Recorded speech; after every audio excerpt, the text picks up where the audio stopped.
Now, today is our last topic of the course, the organization. Organization, basically, it is a place where human capital and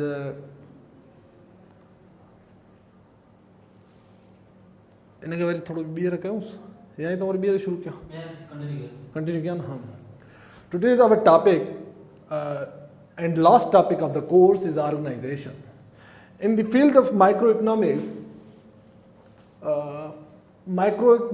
basically focused the primarily or the relationship between the firms and outsider environment. अब organisation जो basic है इसका relationship देखा जाएगा between the firms and outsider environment of consumer. अब देखा जाएगा एक फर्म चलानी है, एक फर्म एक ऑर्गेनाइजेशन है where in the workers are working. कोई प्रोडक्ट बनानी है तो हमें बाहर से उनका बिहेवियर देखना होगा, माहौल देखना होगा कि कंज्यूमर क्या चाहता है. ठीक है, उसके साथ साथ हमें सप्लायर को भी देखना है. सप्लायर कौन है? वो ऑर्गेनाइजेशन है.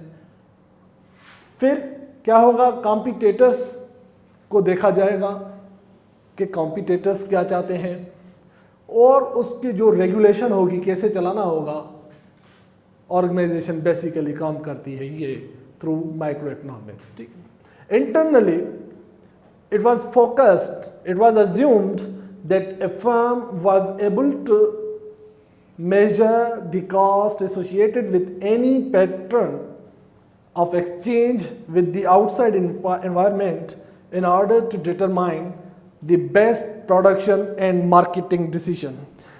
जब ये सारी चीज़ें पता लग जाए फिर हमें एक ताकत मिलती है कि भाई हमें कौन सा डिसीजन लेना चाहिए, कौन सी प्रोडक्ट हमें प्रोड्यूस करनी चाहिए.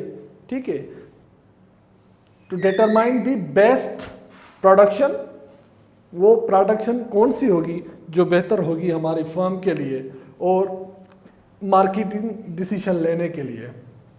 Basically it is the organisation is the vast field in economics where all the entities are working together, all the competitors are working together.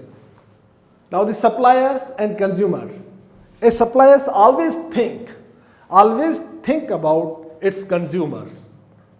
भाई मैं कोई चीज़ सेल करने वाला हूँ, पहले तो मुझे मार्केट जाके देखनी है कि क्या इस मार्केट में वाकई मेरी चीज़ की कोई अहमियत है भी या नहीं, डिमांड है भी या नहीं.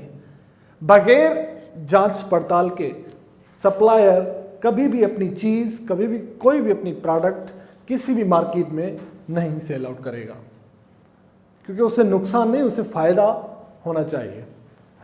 दूसरी बात ये कॉम्पिटिटर्स. ये जो कॉम्पिटिटर्स हैं basically they are the entity in the market place where they are selling their goods and products, selling their services and products. They are regulators, basically they are regulators of the market.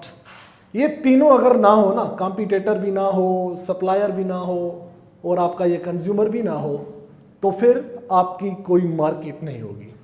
ये तीनों हैं, ये तीनों entities हैं जो market को run करती हैं और मार्केट डिसीजन लेने में वो मदद करते हैं. Now what are the reasons to expand the market in organization? Reasons to expand the enterprise. Business usually sell multiple products. अब कोई भी ऑर्गेनाइजेशन हो वो अपनी कोई एक प्रोडक्ट नहीं सेल आउट करती, वो नंबर ऑफ प्रोडक्ट्स बनाती है क्योंकि उसको फ़ायदा होना चाहिए. एक प्रोडक्ट में उसकी कोई इतनी इनकम नहीं होती. सो कोई भी बिजनेस हो उसमें आप कोई एक काम नहीं कर सकते, multiple products you have to produce और services you have to give and they alter the collection of goods.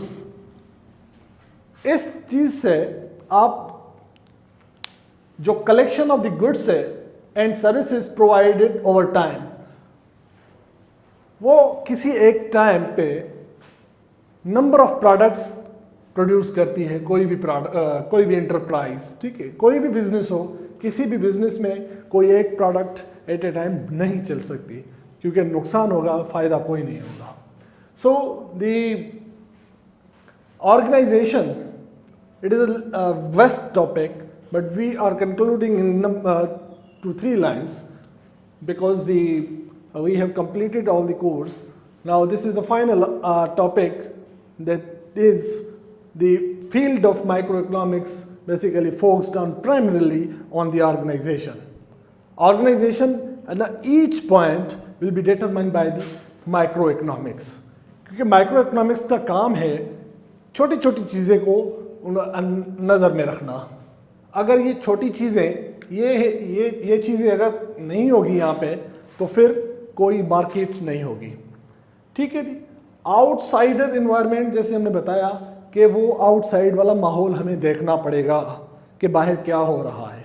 हम अगर कंपनी के अंदर बैठे हुए हैं, हम प्रोडक्ट्स बनाने जा रहे हैं, लेकिन कोई फ़ायदा नहीं है, कोई डिमांड नहीं है हमारी गुड्स की. इसके लिए हमें फाइंड आउट करना होगा. ठीक है, हर्डल्स मालूम करनी होंगी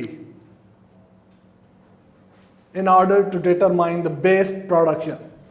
कोई अच्छी प्रोडक्ट हम मार्केट में भेज सकें और मार्केट डिसीजन ले सकें. अल्लाह हाफ़िज़.